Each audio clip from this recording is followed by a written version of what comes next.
Wa KANU Gideon Moi leo amekuwa katika eneo la Rimuruti kupigia debe BBI. Gideon amesema kuwa Wakenya wana nafasi nzuri ya kuendeleza umoja na kuipigia kura BBI wakati huo utakapofika.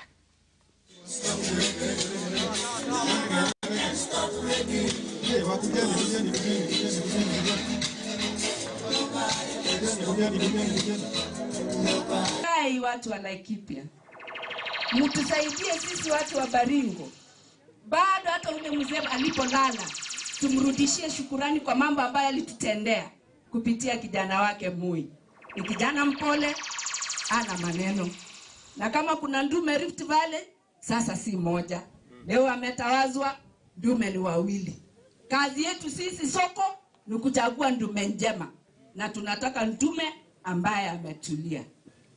Na mimi nimeona leo tuko na viongozi umeanza kujipanga. Kuna viongozi wa vijana kutoka Nairobi, kuna wale wametoka Siaya. Sisi tukusaidie mkiwa na rais, kwa sababu sisi tunawaheshimu. Lazima tukae chini na vijana, tusikie zile shida wako nazo ili tuweze kutatua zile mashida vijana wako nazo. Tukinyamaza tuzunguke venye tunazunguka, hata ule mtu atakuja asema wheelbarrow, vijana wataenda huko. Ama ni uongo vijana? Kwa sababu hakuna makazi. Wazazi wanasomesha watoto, wanaenda wanapata madigrii na hakuna makazi. Kwa hivyo mimi nakuomba senator, mkiwa na rais ambaye nampenda sana na ninamheshimu, nyinyi mtupange, sisi tuko tayari kufanya kazi na kina Gaucho, wale vijana wengine, tuzunguke Kenya mzima, tuongee na vijana zile shida wako. Tushike kiongozi wetu Gideon Moi, tu support pamoja na rais wetu na wale wote ambao tunafanya kazi nao katika mpango wa BBI. Tufanye hiyo kazi na itendeka vizuri.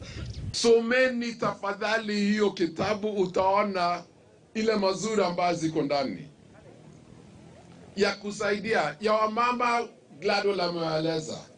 Kwa wazee ukifika ile miaka yenyu iko ile guaranteed 60 kila 3,000 4,000 kila mwezi unapata.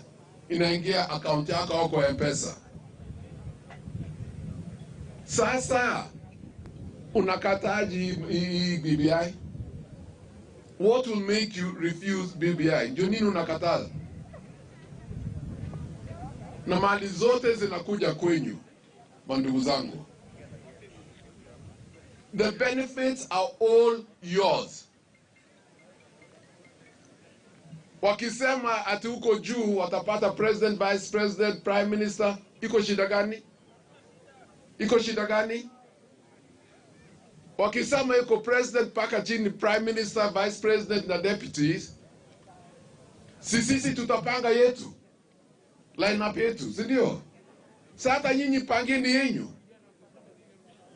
Kama sisi tuko na Musalia pande hii, si nyinyi uamusha Halwale pande ile. Kama nyinyi uko na Ruto pande hii, si iko Moi pande hii.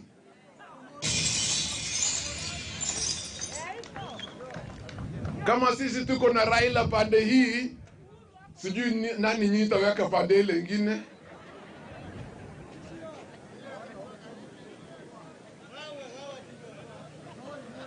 Sinaona? It is about formations. Na hii yote ndio ya kusaidia wananchi about inclusivity. So wakati tutakuwa ushikano, tutakuwa kwa serikali, itakuwa serikali ya Wakenya wote. Kamati inayosimamia mchakato wa kubadilisha katiba wa BBI sasa imekanusha madai ya kutoshirikisha majina na sahihi za Rais Uhuru Kenyatta na aliyekuwa Waziri Mkuu Raila Odinga kwenye stakabadhi walizokabidhi tume ya uchaguzi IEBC. Haya yanafuatia kutoshirikishwa kwa majina ya Kenyatta na Odinga kwenye orodha ya zaidi ya sahihi milioni